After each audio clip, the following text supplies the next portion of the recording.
Welcome to the Saturday Morning Sports Blitz. We cover what's happening in our local area when it comes to sports. We'll discuss last night's high school football games. Then we take a deep dive into today's upcoming college football games. And we'll discuss it's the Saturday Morning Sports Blitz with Randy and Clifford.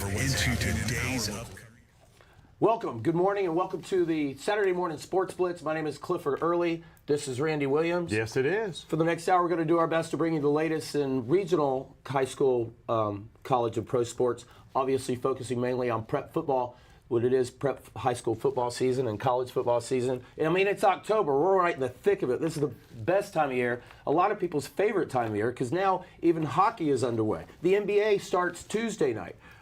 College basketball exhibition right now. Bama and the new look Knowles in Birmingham, they went 100 points apiece. Bama came out on top of that one. Also, Florida State in town today. Baseball down at Blue Wahoo Stadium. It's exhibition fall ball for the college teams. The team from the hump from Start Vegas, Hail State, and of course the one from the circus in Tallahassee. And don't forget Major League Baseball in the thick of things too. That's right, exactly right. We've got the Dodgers clinched the National League pennant last night with a sweep of the Brewers. It's 3-2 in the American League. They'll finish that up Sunday and Monday if necessary. And the Dodgers are waiting to see who comes out of that between the Jays and the Seattle Mariners. So next week we're going to have a couple of National League champions with us because it'll be World Series time. Yeah, looking forward to that. Friday night we'll have Greg Litton. Yep. Greg Litton that played for the Giants against the A's back in '89. That was the Earthquake World Series, and he hit a home run. So we'll hear more about that and his experience with Barry Bonds and transition of what Major League Baseball was like back then. Also have Adron Chambers, who did win the World Series with the St. Louis Cardinals, scored a big run in that series back in 2014. And so we'll have them on set with us next week. Yeah. Gosh, I don't know. That's about it. What a show today. Yeah, what a show today. Well, it's going to be a good one today. We got a lot of superb guests coming on. Of course, Dante Shepard will join us next here on the set to talk about high school football and the plays from last night. Yeah, we've got highlights from 3 or 4 games, thanks to Ted and Dante's crew. Yep. So that's exciting. We'll break those games down. And also, we've got Tommy Bowden is going to call in. That's real exciting. It's going to be exciting to talk to Tommy and kind of get his thoughts on how things are a lot different today than they were when he was a coach, at Clemson, Tulane. So that'll be fun to find out from him. It's been a long time since the first CFP in '98 when Tulane went undefeated. Yeah. And Tommy Bowden ended up, going to Clemson. Yeah. Then you had 9 Bowden Bowls and the stress of that 9 years, too. And then, of course, he gave over to Dabo, who took over in Clemson. And we'll get to talk to him about the situation, how it's changed. Like you said, the NIL, it's a different world now. All right, we're coming right back. Don't forget the phone number if you want to call in. Oh, yeah, absolutely. Feel free to give us a call this morning. The number will be on the screen here, and we come back from this break. 850-484-1223. Thank you, Cliff. You're back welcome. After this Saturday Morning Sports Blitz underway.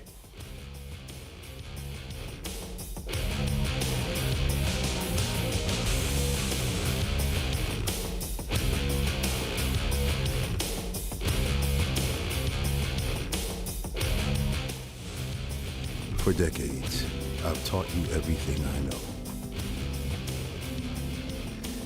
How to safely build a fire. For decades, I've taught you everything and how to control the flames. How to safely build a fire. But I can only teach wildfire prevention. And how to control. Only you can prevent wildfires. But I can only teach wildfire prevention. Only you. Saturday Morning Sports Blitz is proudly sponsored by Who Works Sports. Saturday Morning Sports Blitz is proudly sponsored by Who Works Sports. My name is Gary Parker. I served as a Cavalry Scout and a military policeman in the United States Army for 20 years. When I was a Cavalry Scout, we had a young lieutenant that came in, great guy, but he moved on, got promoted to lieutenant colonel, went on to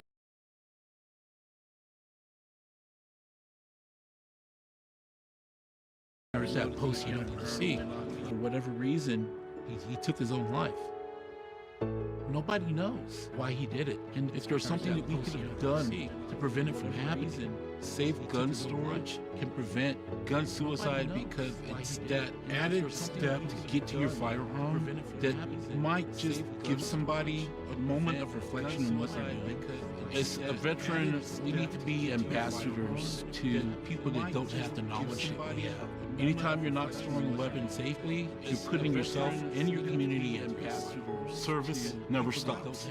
Anytime you're not storing a weapon safely, you're putting yourself. Saturday Morning Sports Blitz is proudly sponsored by Damien's Frozen Lemonade, Damien's Ice Cream, sandwiches in Pensacola at the corner of Balin and Cervantes at the drop-in.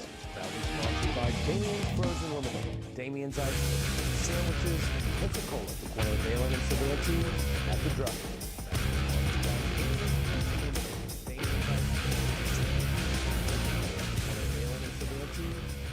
Looks like we're live. Welcome back to the Saturday Morning Sports Blitz. If you would like to participate in the show, give us a call, 850-484-1223. We're going to be talking about college football teams and maybe Billy Napier and some of the closer teams after that. And then we'll have Tommy Bowden after that, and then go over our top 25 pick-em. For now, hey, we've got Coach Dante Shepard of Do Work Sports. Do please go to his Facebook page. It is loaded with content. He really likes to celebrate the players in our area. And coming up in December is the YESPY Awards, right? Yes, sir. Man, we're excited about that. You should be. It's going to be neat. Yeah. Looking for sponsorships, of course, with the Definitely. YESPYs. So Do Work Sports sponsoring that. And Steve Nissom is going to be involved, of course.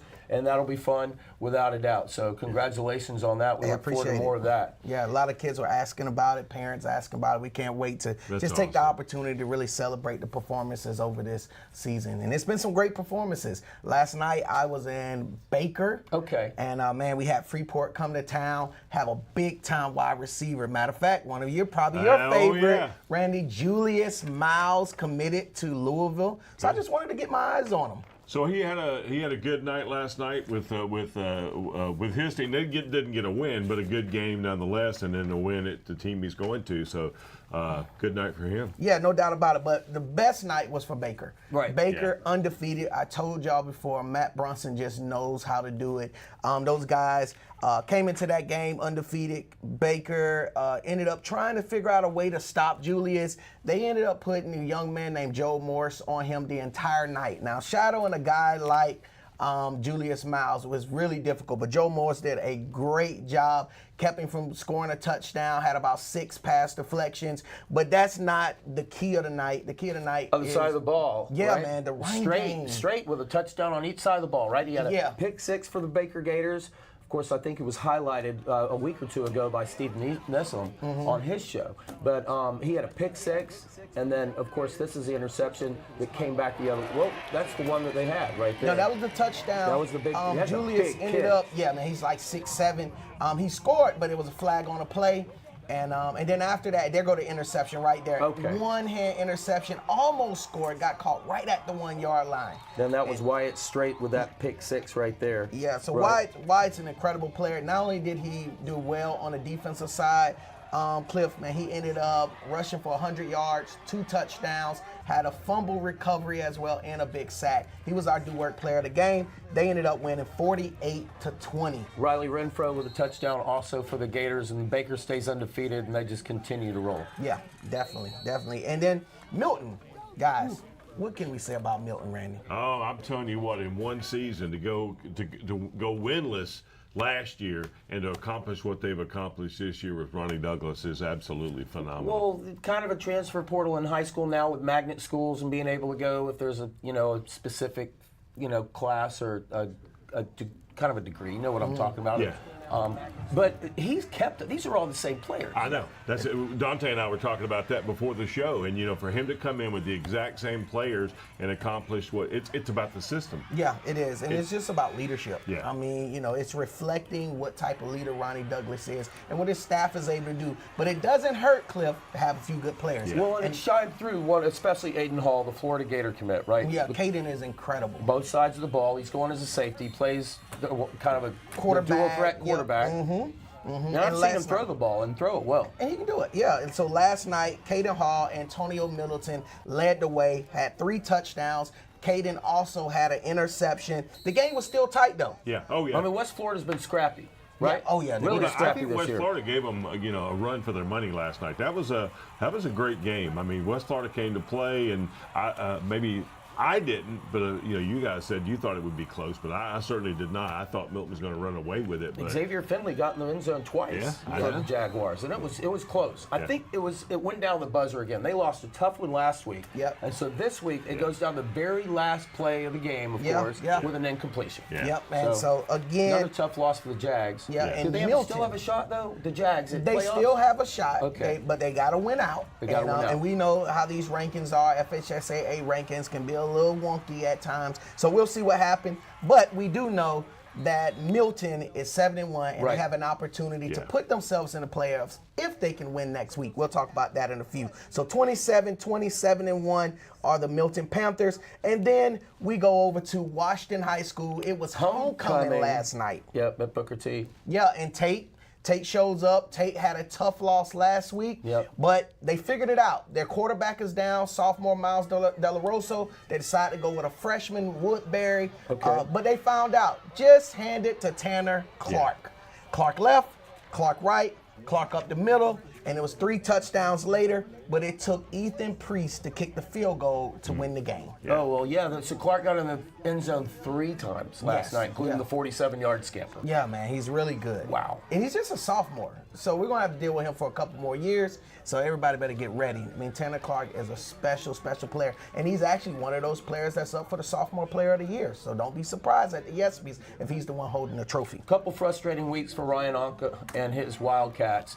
Still a decent season as that program continues to strengthen, you know. And I think most people need to understand that although they have had a good first half, they're still really young, especially on the offensive side of the ball. They had quarterbacks who's sophomore, their top wide receivers are sophomore, their third best player is a sophomore. So they have an opportunity to continue to grow, but I know he's not looking at if they're young. He wants to make sure that they are finishing games and winning at the end of the season. So hopefully they can finish out with some success. Washington getting better, but they fall 24-21 to Tate.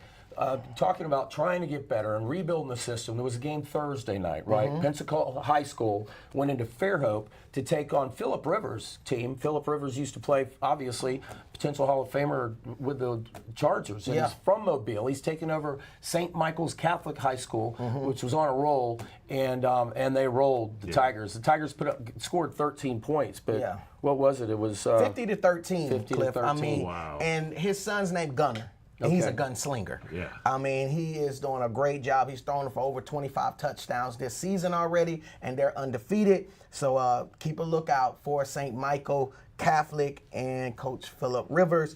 Some other scores. Yeah, I hope Wade McKinney continue to build at PHS. It's a total rebuild there. So hoping to see that.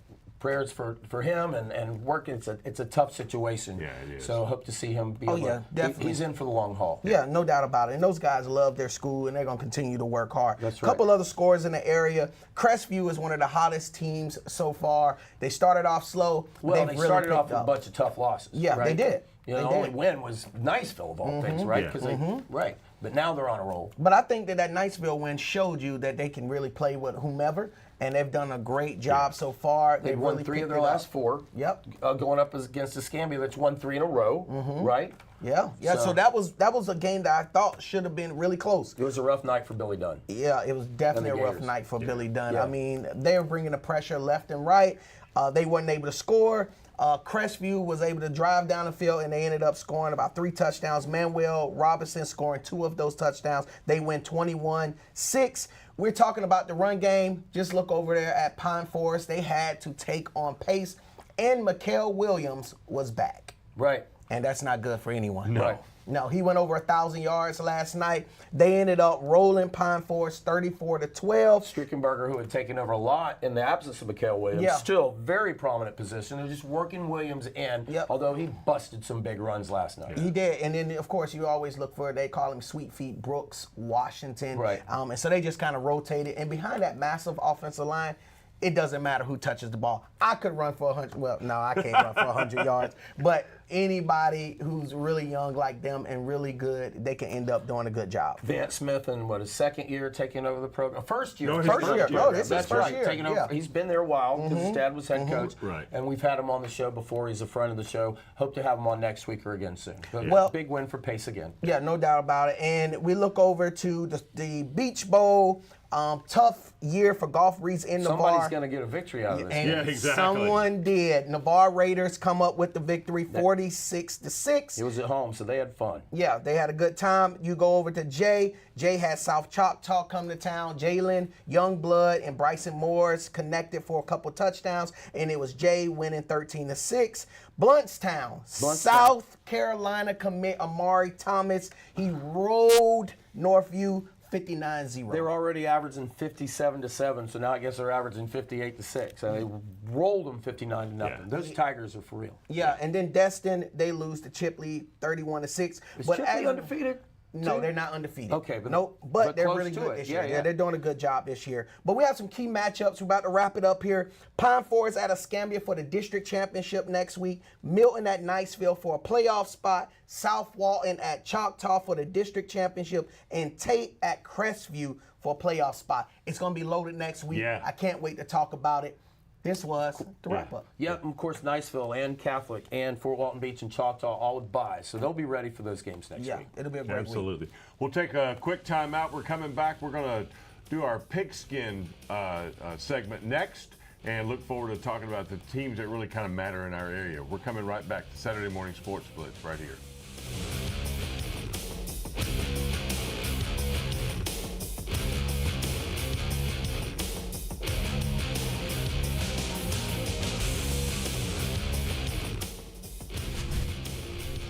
Achieving my goals as an adult was challenging without a high school diploma.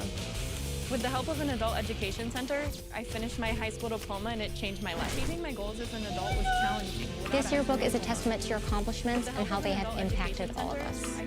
Getting my high school diploma made me feel like I can do anything.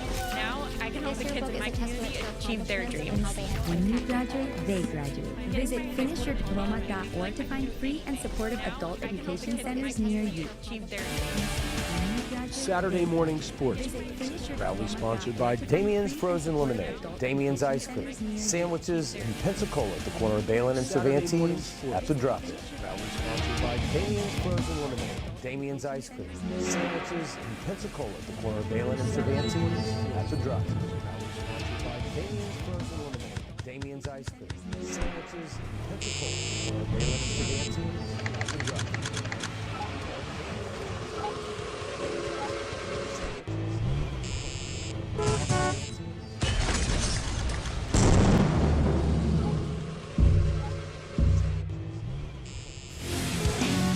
Saturday Morning Sports Blitz is proudly sponsored by Who Works Sports. Saturday Morning Sports Blitz is proudly sponsored by Who Works. I'm Chris Jakovic. I served in the United States Air Force and I deployed 3 times. So in 2017, I was serving as an Air Force First Sergeant. Our motto in that role is my job is people, everyone is my business. But unfortunately in that year, I would lose my own brother, Lance Corporal Adam Jakovic, to suicide. The majority of veteran suicides are from guns. I store my weapons securely, not only for myself, but for my family. My service never stops.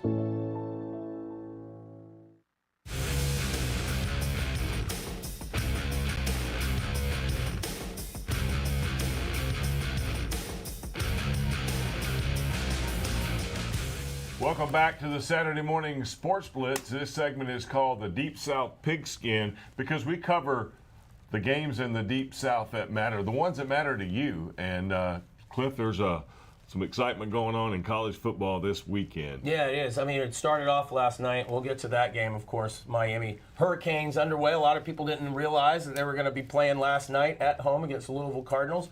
And we'll talk about, so we do have a caller. We do. All right, we might as well go ahead and go. Oh, it's Big Al. Hey, are you there, Alan? Good morning. Hey, good morning, guys. It's great to see you. Oh, thank Thank you. It's Appreciate that. Great to hear you, too. You've Good got doing the show. I know you're a Gay area. What kind of question do you have? Well, let me first.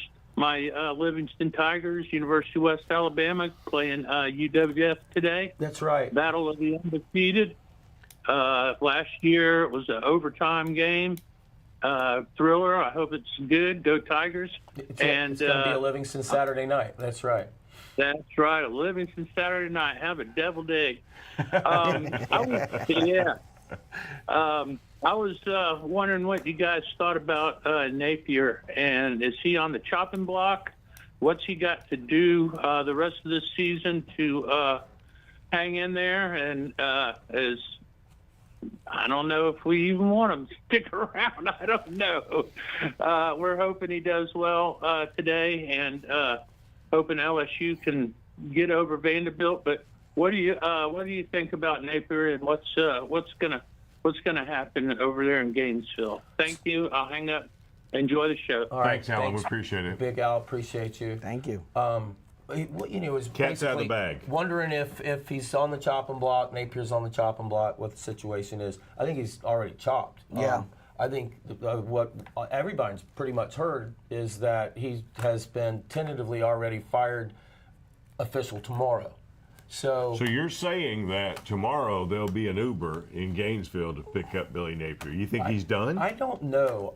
Because he's a great recruiter. I'm trying to figure out if they're going to keep him in some capacity. He's on the payroll. He's going to get paid one way or the other. Well, is that really fair to the incoming coach to be able to keep have to work with Billy Napier? I agree. But that's not a good decision. No, but he's got to still work to keep those recruits. Aiden Hall out of Milton and all the others. I mean, he brought in DJ Lagway. He's the guy that brought him in. So you're right, depending on who it is. Yeah. So I don't know. That's just a thought. Because, and of course, all the names Jimbo are going to come up. I heard a rumor Jimbo wanted to come be the CEO of Florida State. And I don't think that is going to happen. I don't think Jimbo left on the greatest terms at Florida State. No, I put remember his Christmas tree on the curb and was gone. Well, one of the last games that I went to in Tallahassee, I remember Jimbo Fisher getting into a verbal altercation with a fan going out of the stadium at halftime. I mean, that's never good. He didn't leave on good terms, and I think it would be a mistake for the university to bring Jimbo back in any capacity. I really do. I think that would be a bad situation. I think it would be a Travis mockery, as it's been said. Well, he complained a lot when he was there about facilities and all of that, and just kind of rubbed people the wrong way in Tallahassee. But back to the Billy Napier situation, okay. I think it's the season of firing head coaches, and mid-season, so that you get a jump, but go ahead and get your person, work on getting that person in place for the new head coach. And I think that I think today maybe Napier's I think the biggest thing, though, is that they fired some coaches who have been way more successful than Billy Napier. Winningest coach in Oklahoma State history. Franklin and Penn with State. his winning percentage. So if you can fire them, you can definitely get rid of Billy Napier. Totally start agree. over, start fresh, and put yourself in the best position to win. Yeah, that's kind of what I was talking about when I said it's like the season of firing coaches right now. And it really just typically history shows it was at the end of the season. You make that change, but they're not. They're just cutting them loose now and going. Which is confusing because you're putting your program at risk with the transfer portal because those players are all now, they get their own portal window of 30 days or something like that. Now, I know they've changed the way they're going to do it next year. There's not a spring portal, right? Yeah, they're shifting it a little bit, some of the dates a little bit, but still, it's a huge risk. You could lose your whole team in the portal. Yeah. Then you can't sell tickets. Yeah, it's definitely a huge risk. Nobody's going to show up anyway. Well, I mean, I think Arkansas probably has the best situation in that, meaning that being able to bring they're bringing somebody back that was there before, right? That wrecked a motorcycle. He's already with there. The wrong person on it. Well, he's already in the building. He's already the offensive coordinator, and that was an easy transition. Who does Penn State pull in? Who do they replace Mike Gundy with to get it through? Do they have a seasoned coordinator on staff to be able to do that? And I don't think so. Oklahoma State used to be a good job. I don't know if it is now. Jimmy Johnson, remember, went to Miami from Oklahoma State. I still State. think it's a good job. Yeah, no doubt. I just think it depends on what type of hat your leader wears. Is he just a figurehead and all the coaches really have an impact and influence? Because as long as you keep the ones on staff who have the most influence, players are going to stay put. Yeah. And they're going to wait it out to see who's going to be the next head coach. But once they come in, and now we know we got poachers, but during the season it's really difficult to really offer the bag to these guys during the season. Right. And so it's eventually, if they get the wrong guy to come in, then you'll see guys starting to leave out. And they're going to be offered more money to go play somewhere else because of NIL, and as well as a new opportunity. Most of the time, you're going to lose those guys. That's that second tier, which really kills your depth. Yeah, I think, though, we've got some great games today that the coaches aren't on the hot seat. I think the one that everybody's talking about is that Alabama and Tennessee game. I mean, the game's in Tuscaloosa. You know, Alabama plays strong at home. Tennessee's, I don't know. I think Tennessee slipped a little bit last week. A lot of people were expecting a big game for them, and they win by 3 points against Arkansas. So I don't know. On the road, maybe a little different story. What are your thoughts on that game? Joey Aguilar's having a great season. Arkansas, they played up to their competition last week, right? They had nothing to lose. It was really a trap game for Tennessee, and they survived it. I like Tennessee. I think they can make some noise. If there's 4 teams from the SEC in, they could be one of them. We're talking about the coaching situation then. So who do you think would go to Florida, right? I mean, who would take that job? Is Lane Kiffin going to leave his little private Tuscaloosa in Oxford, Mississippi? Absolutely not. No, he's not. John Gruden is not going to college football. Right. Every time there's an opening, there's about 4 or 5 names, and Gruden is always in there. I mean, he's not going back. There's a guy that just got fired from Pennsylvania that has a house in the state of Florida, so maybe James Franklin is a fit. Yeah, and I've saw some buzz about James Franklin possibly being there. Again, I think the biggest problem in Florida is not necessarily who's the head coach, it's who's calling plays. Can they score points? Right. And James that's been Franklin, the biggest problem. Yeah, James Franklin is not an OC. You know, so he also is going to have to hire somebody who can call plays. That means he's going to have to find somebody who's at a program right now who's already proven to come in, make really good money, and to be able to recruit and call plays that give DJ Langway the best opportunity. Maybe downsize a little bit. Maybe they can find their own Gus Malzahn. Of course, he was head coach at UCF and took a step back because with NIL and the portal development and going with a CEO and then full recruiting and a team, you know, he was able to step back and be the play caller and focus on developing the offensive side. But I don't know if that's really a good fit either, because if you look at FSU right now, the last 3 losses, he hasn't been able to score any points either. That's He's a very good point. struggling. That's right. And people are not necessarily happy with that move. So I just don't know how you get it right. Right. You could come in and manage, but then you got to hire. You can come in and be the OC yourself, but then all the pressure is on you. If you're not scoring, then they want the head coach to be chopped. Yeah. Right. So it's a tough situation. But to shift gears, as you were talking about coaches, let's celebrate Indiana head coach, number 2 in the nation right now. Kurt Cignetti. Yeah, and just got an extension for about $70 million. And amazing what he's done in a year and a half. Definitely. Of course, he was a national champion, I think, And if I at James remember Madison. correctly, I picked them JMU. a couple weeks ago and You was did? laughed at on the Yeah, on you the did. set. You picked them to beat Losers. Oregon. Yeah, Yes. you picked them to beat Okay. Oregon. You I did, didn't I? Yeah, I give it to you. All right. I'll give it to you. Yeah, That's a good and pick they're then. in a good And also, position a lot right of people now. laughed at me yesterday when I said, hey, listen, there's a good possibility that Louisville will go to Miami and win that game. And I got laughed at again. Congratulations on Thank that. you. What a game, Yeah, right? it was a We all great thought Carson Beck was going to, the defense was going to dominate with a hurricane chaos and mayhem. But Louisville scoring on their first 2 possessions, right? Miller Moss with a great game, a receiver with 100 yards, a running back with 100 yards, and And that upset defense, Miami like that. My God, yeah. Yeah. It was unbelievable. Jeff Brom, congratulations to your buddy and the Louisville Cardinals on that win.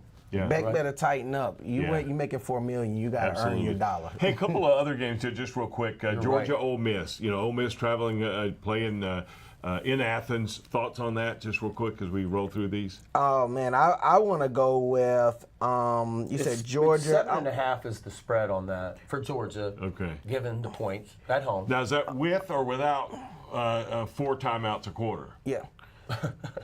I don't know, but I will say this.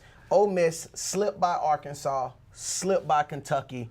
I just don't think they can go into Georgia and win. And Washington State had them on the ropes. Yeah. At home. So and Kiffin has, I mean, he spoke about it. Like we're not playing really well. So I want to say Georgia can definitely come out with that one. And then you got LSU at Vandy. A lot of people saying it could be a struggle for LSU going in. Vandy's playing good football right now. Man, Vanderbilt gave my Alabama Crimson Tide some problems. I love their quarterback. I definitely think they're going to give LSU some problems as well. Basically, straight up, it's the home team favored by 2.5. Yeah, so I'm rocking with Vandy. All right, coming up next, we got Tommy Bowden's going to join us, and we'll talk a little football, of course, with him and catch up with him and see what he's got going on right now. And we'll do that next right here on the Saturday Morning Sports Blitz.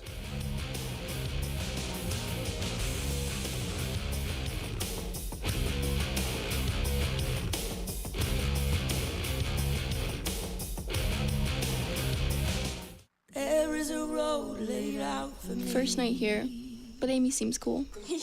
Leading down to the river. I am blind, but I need not see. What do you think? I know this road is there for me. If I'm really free, take me down to the river and walk. Saturday Morning Sports Blitz is proudly sponsored by Who Works Sports.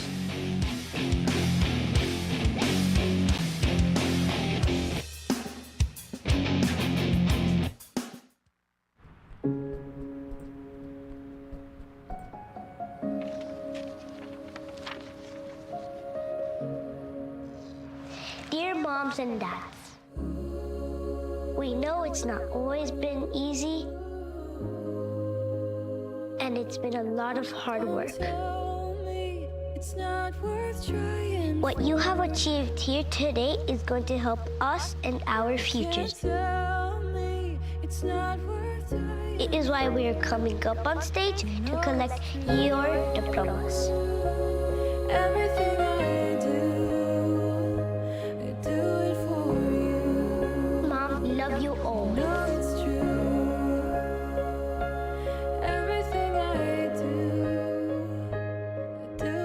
When you graduate, they graduate.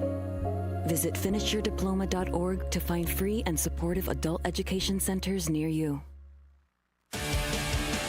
Saturday Morning Sports Blitz is proudly sponsored by Damien's Frozen Lemonade and Damien's Ice Cream. Sandwiches in Pensacola at the corner of Balin and Cervantes at the drop-in.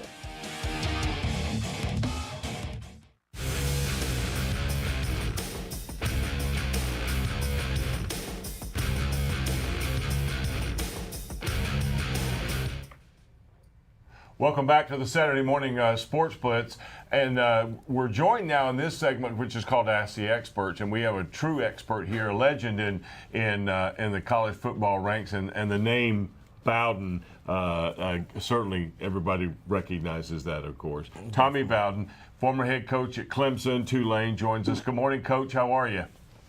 Good morning. Hey, why did y'all keep it a secret that on Saturdays you could do this all day? I coached for 32 years and didn't know you could have this much fun on Saturdays. Yeah. Well, we try our best to have as much fun as we can. Speaking of having fun, let's talk about, what Saturday mornings are like at Coach Tommy Bowden's house.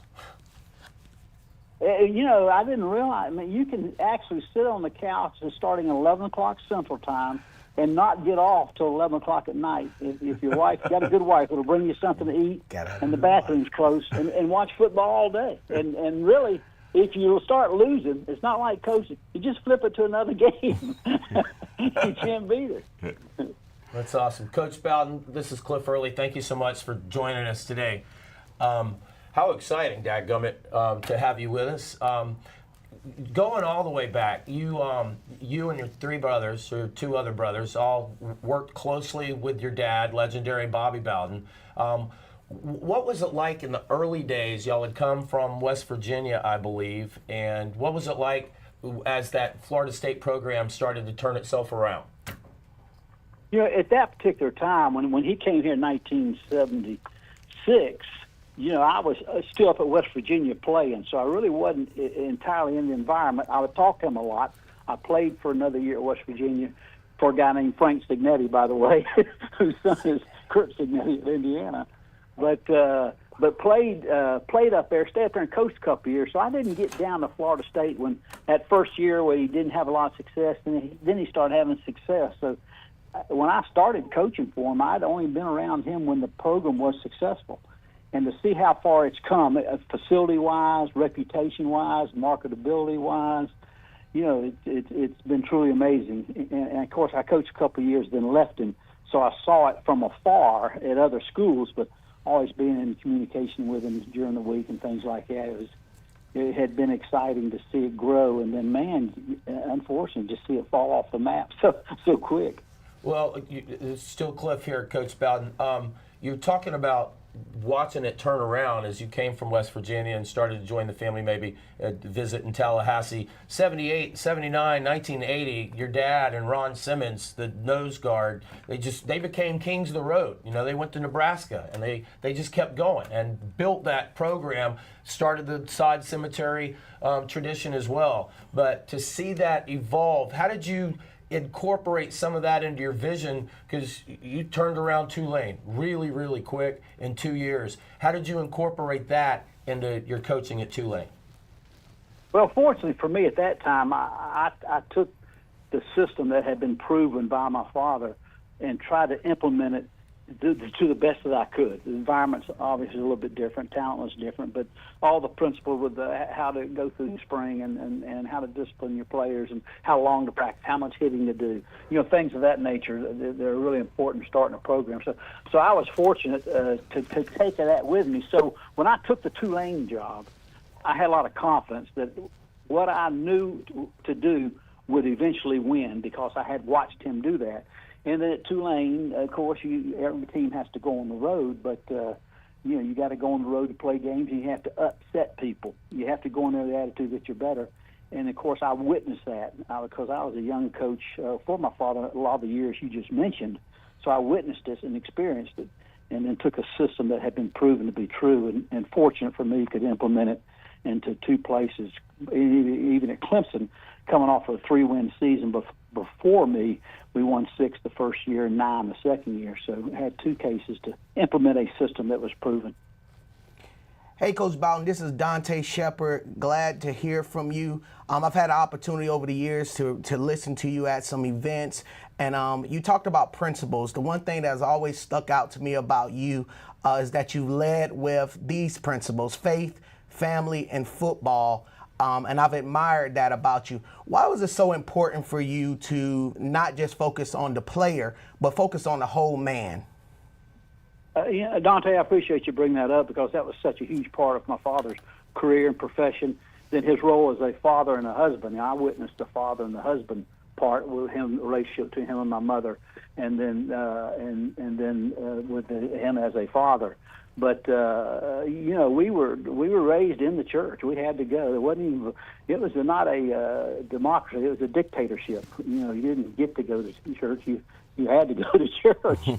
And but the Christian principles that go along with Christianity, commitment, sacrifice, accountability, responsibility, discipline, things that Jesus Christ and Christianity teaches, they're so important in football. So I watched my father live it, preach it, coach it, and display it with his team and with his family. And I said, man, if I did it, I might have shared those principles early in my career for selfish reasons because I knew it would bring success. But as I got older, a little more mature, I understood how important and influential a football coach can be to young people. So I had an opportunity to display that like my father did. But I just, leadership, coaching is about leadership, and leadership is about influence.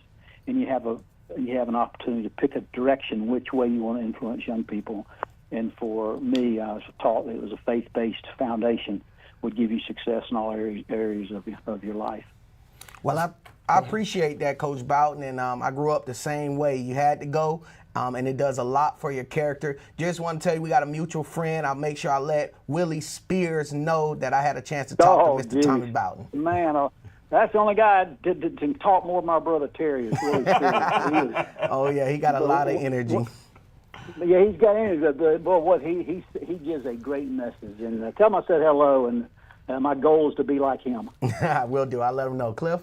Yeah, we're joined by Coach Terry Bowden, son of the legendary Bobby Bowden and a legend No, this himself. is his brother, Tommy. Oh, okay, that's right. Terry Bowden was the guy that won with Pat Dye's players. That's right. That's right. Yeah, there you go. And we're joined by Tommy Bowden. And we could talk about the changes with the NIL and the portal and what Dabo's gone through at Clemson. But going back to the character and the development of the man, how do you see in this new environment, how do you see that as a kind of, is it more difficult, do you think, to be able to mold and build these relationships?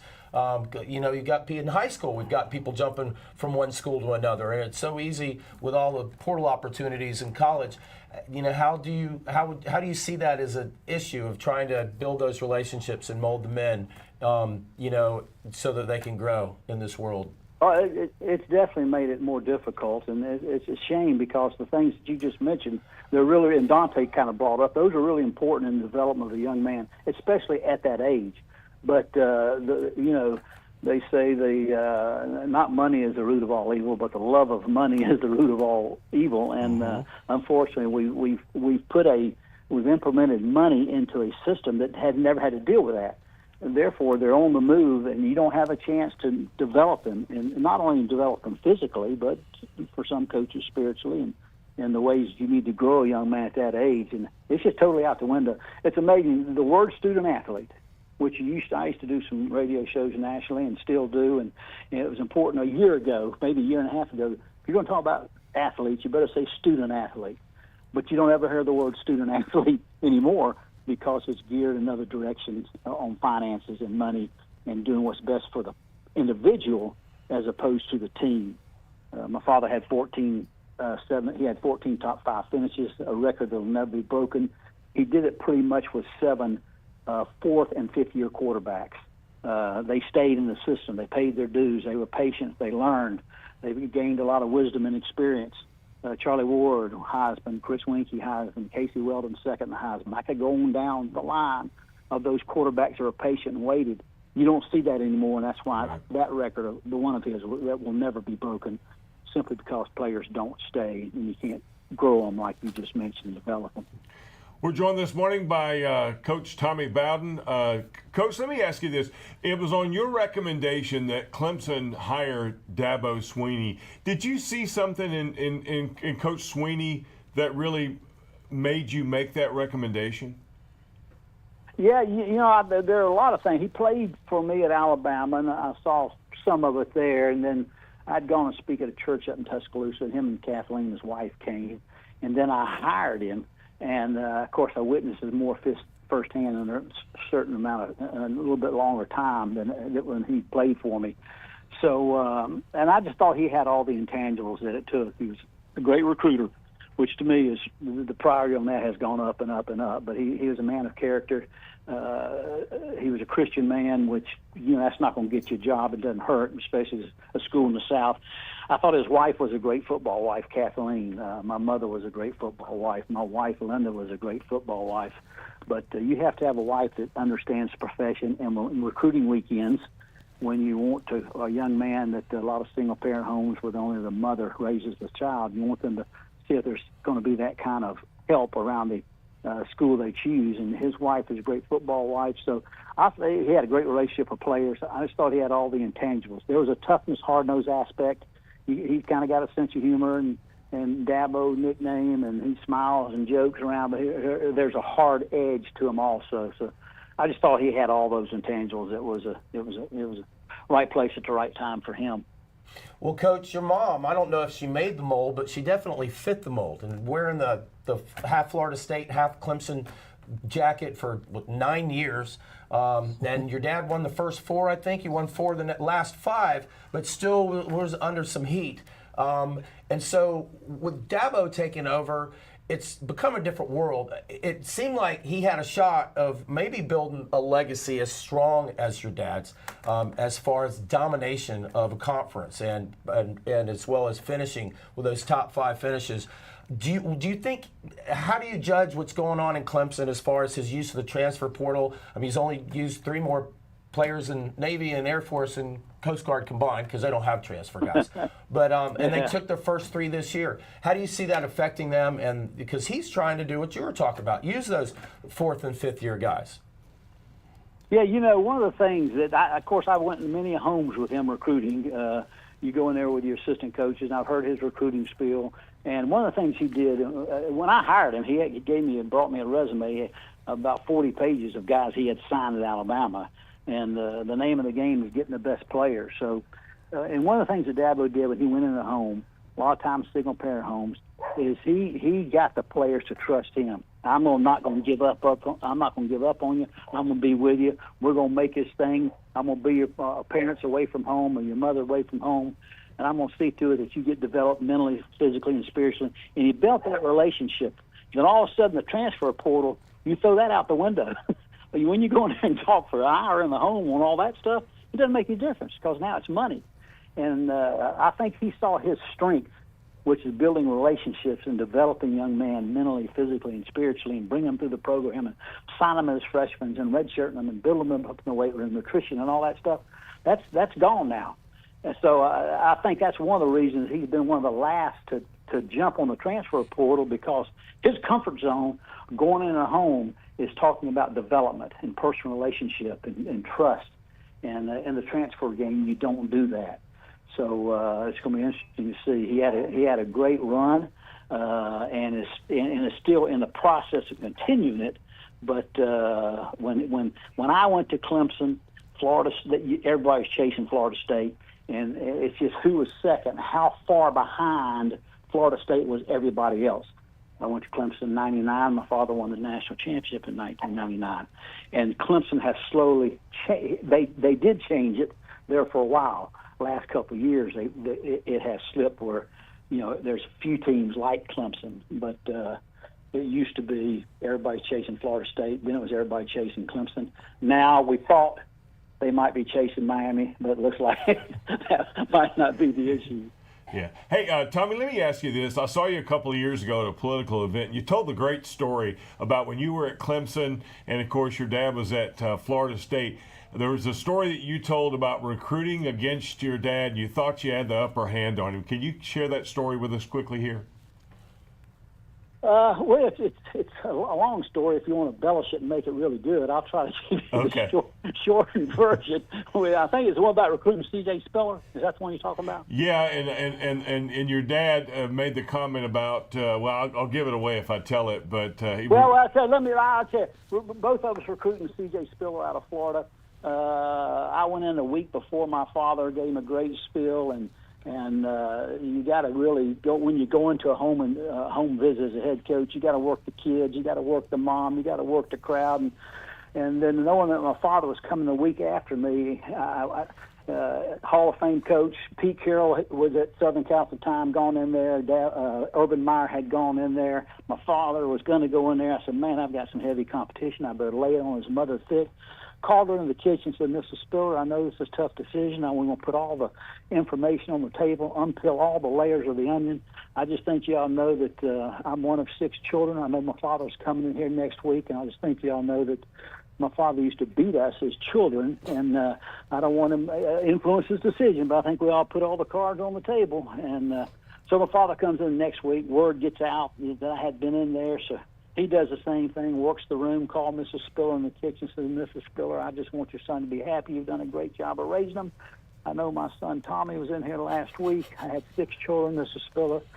And of all my 6 children, Tommy's the one guy that lies the most. We ended up getting him. I lied a little bit better than got him. He was a great player for us. Oh, that's great. Coach, thank you a ton. Thank you for coming on. We appreciate it. Enjoy your day today. We'll talk soon. Thank you, Coach. Thanks, Coach. Enjoy. Let's do it again. Y'all have a good week. All right. You too. We're coming right back. Saturday Morning Sports Blitz right here. Thunder and Light.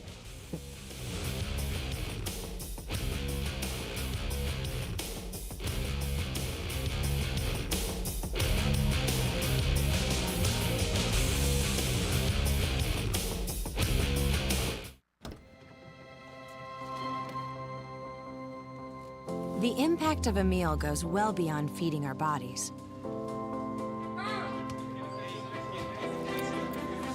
Because when people are fed, futures are nourished. Everyone deserves to live a full life. And with your help, together we can end hunger. Join the movement at feedingamerica.org/actnow. Saturday Morning Sports Blitz is proudly sponsored by Who Works Sports.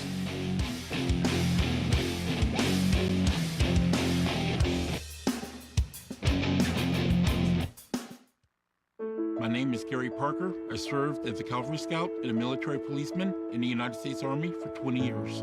When I was a Cavalry Scout, we had a young lieutenant that came in. Great guy, but he moved on, got promoted to lieutenant colonel, went on to Afghanistan, and I was able to keep in contact. And I'd wake up one morning, go on social media, and there's that post you don't want to see. For whatever reason, he took his own life. Nobody knows why he did it. And if there's something that we could have done to prevent it from happening, safe gun storage can prevent gun suicide, because it's that added step to get to your firearm that might just give somebody a moment of reflection on what they're doing. As a veteran, we need to be ambassadors to people that don't have the knowledge that we have. Anytime you're not storing a weapon safely, you're putting yourself and your community at risk. Service never stops. Saturday Morning Sports Blitz is proudly sponsored by Damien's Frozen Lemonade and Damien's Ice Cream. Sandwiches in Pensacola at the corner of Balin and Cervantes at the drop-in.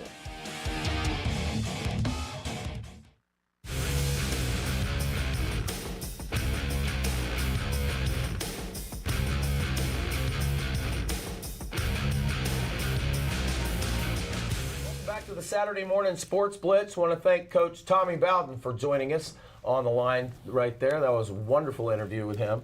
Next week in studio, we're going to have Adron Chambers and Greg Litton, both of them National League pennant winners, and Adron with a ring with the Cardinals, Greg with a home run against the A's back in '89. We got some college football to go over real fast. One that's not in the top 25. The Blitz. Mississippi State at Florida. Florida is favored by 9.5. That's at 3:15 on the SEC network. Billy Napier probably gone. Let's see if the Gators are going to rally and win this one for Napier on his way out. I think you hit the nail on the head. I think that the team will rally and they'll win this one for Napier, and I think Florida wins. I'm definitely going with the Gators on this one. Number one, Ohio State favored by 25.5 at Bucky's World. And this may Bucky be Badger. the last game that Luke Fickell coaches at Wisconsin as well. He has not had the success that he thought he was going to have. Ohio State wins this one big. Yeah, I think Caden Curry is going to give Wisconsin some problems. He leads with 6 sacks this year already.